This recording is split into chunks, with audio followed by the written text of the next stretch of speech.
It was an absolute pleasure to speak with Dame Steve Shirley, earlier today, and it was an incredible insight into her philanthropy. Steve, if I may, you've just published the book, or a few years ago, Let It Go. You spoke at the International Women's Day about women in philanthropy. You're always promoting philanthropy and your life journey with philanthropy.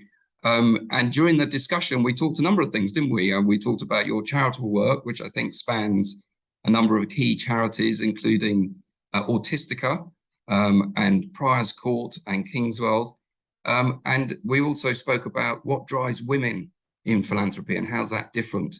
Perhaps you could summarize some of the key issues you think as a woman philanthropist that are perhaps we covered that are perhaps worth reminding everyone of. Well, women in philanthropy, I mean, there are a lot of women around, aren't there? It's important that we should get some of the joy of giving, and it is a sheer joy. It's not a financial transaction that we make. We just really have a lifestyle of being able to help other people, make friends, and make the world a slightly better place. And you also spoke about the young generation and how that's coming through, and we talked a bit about that with some optimism in terms of what the future may lie, but also some different dynamics about how they give. And maybe you could share with us some of your thoughts on and observations on the next generation. Well, the next generation seems to be approaching it in a very different way. They're setting up campaigns, things like Black Lives Matter or the Me Too movement, rather than setting up, as I did, charities to be freestanding.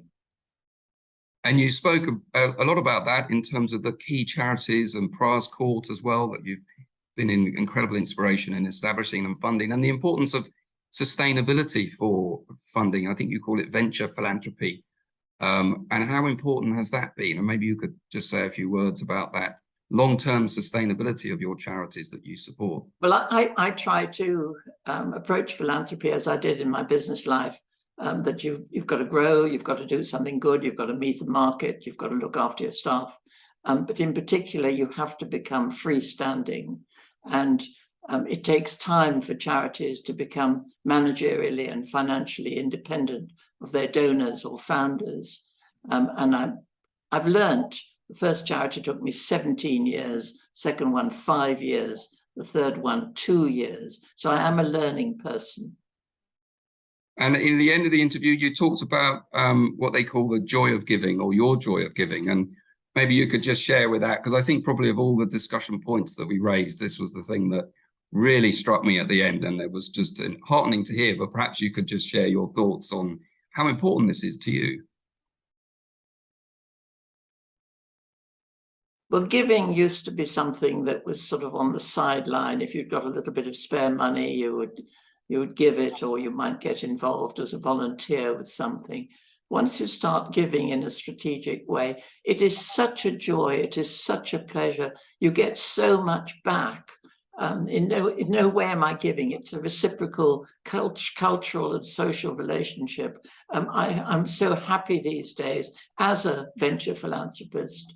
I call it venture philanthropy because I do things like feasibility studies, impact assessments, all the things that we do in business, because charities have to be effective and efficient as well as good meaning.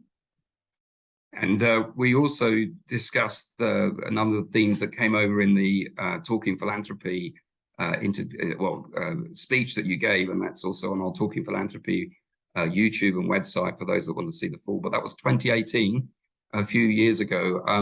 That I think gave real insights, as well as this interview for Global 20, and some of the really important things that we need to further research around women in philanthropy and some of the key things we might consider.